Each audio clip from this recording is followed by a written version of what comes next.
Now, still talking about the protest, we have Briggs, a social commentator and convener, Niger Delta Self-Determination Movement, joining us live from Port Harcourt to talk about the protest. Good evening and thank you so much for joining us at this time. Good evening. Thank you for having me. All right, so to the questions, a lot of Nigerians have expressed concerns regarding the president's nationwide broadcast, stating that he failed to address the core issues, and this is why Day 5 we still have people coming out to protest. Do you agree with their point of view?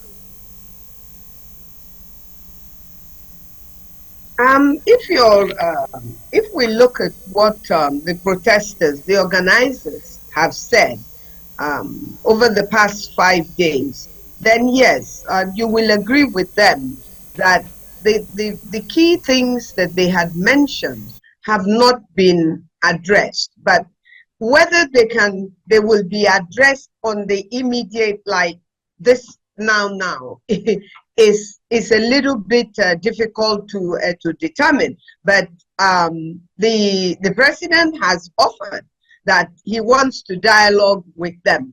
Now, the issue of the dialogue, the question that the protesters, I watch the television like everyone else, and I've listened to the people who have organized this protest against the things that they have listed out, which the president himself has accepted that those things are on ground. The number of things they have listed out, those things are on ground. Now, whether he's able to address them before he has this dialogue that he has offered to have with them, or how the dialogue is going to take place, has not actually been clarified as far as I can see. And so the fact that the protesters are still therefore, at least the organizers of the protest are still talking about the protest, it is not a surprise. Now, what I am worried about is what I'm seeing today on what you have just shown in Abuja. The violence that has gone on in some parts of the north, even today, people carrying Russian flags and things like that. The issue has gone completely out of hand. If you look at the way that the military have reacted right now, today, is worrisome. It is very, very worrisome. And I think that the only person who can address the issues, who can actually interact with the organizers of the protest, I think is Mr. President. Now, whether Mr. President is actually truly aware of what the ordinary Nigerian is seeing, what I am seeing on my television today happening in Abuja is nothing short of brutalization of the people of Nigeria by the military because they are exercising their basic human rights. Now, having said that, I also cannot run away from the fact that what is now emerging is that there are people who have taken over this protest and are doing incredible damage to the infrastructure and actually dragging the reasons for the protest outside of the protest, so that we're losing sight of what the people who are organizing the protest are actually talking about. This is worrisome. I am really worried about what we're seeing now. People are being brutalized. Okay, all right. So a lot of Nigerians are taking their inspiration from countries like Kenya and Bangladesh and saying that this is day 5 of the protest. Do you perhaps see these demonstrations yielding any positive result eventually?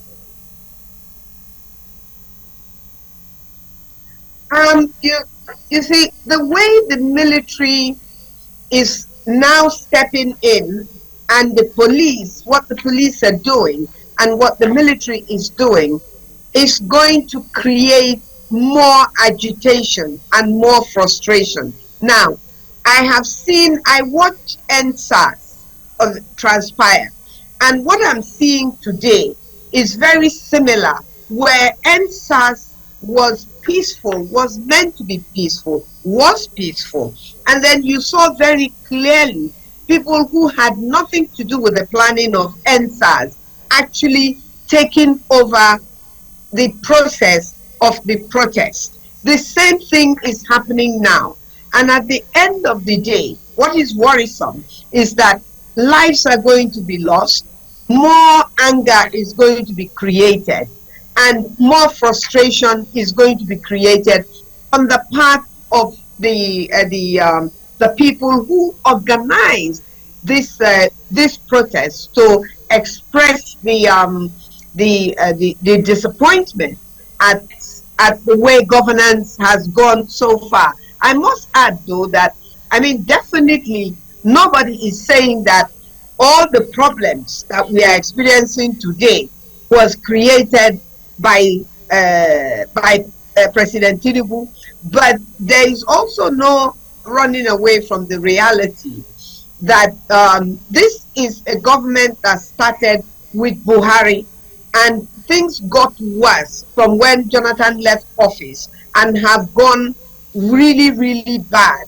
And I think the world economic situation has not helped the Nigerian government, and the corruption that is very clear. You mentioned in your news, you mentioned the issue of the oil theft and NNPC and things like that. I mean, that definitely, that level of corruption, until we're able to address those level of corruption at that height, we're not going to be able to get anywhere if we don't really address those issues. Talking about the protesters, talking about the cost of governance. The cost of governance is high.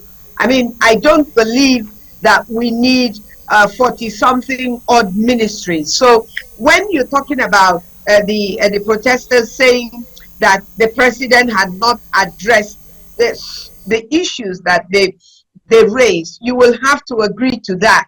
That if at least he had said, okay, since the ministries seem to be double in number, and two people are saying that we have two Ministry of Transport and things like that. I mean, the cost of governance has to come down. Nigerian government is indebted, and the cost of living is high. But we also don't want people just to take over the process, the rightful process of protesting from people who have decided that there is a reason for them to make their feelings known. I think that those are the things that the president must consider, and consider very quickly. At the end of the day, we don't want to lose any more lives. And definitely at this time, we truly appreciate your contributions to the topic. And that's Ankyo Briggs, the social commentator and convener, Niger Delta Self-Determination Movement.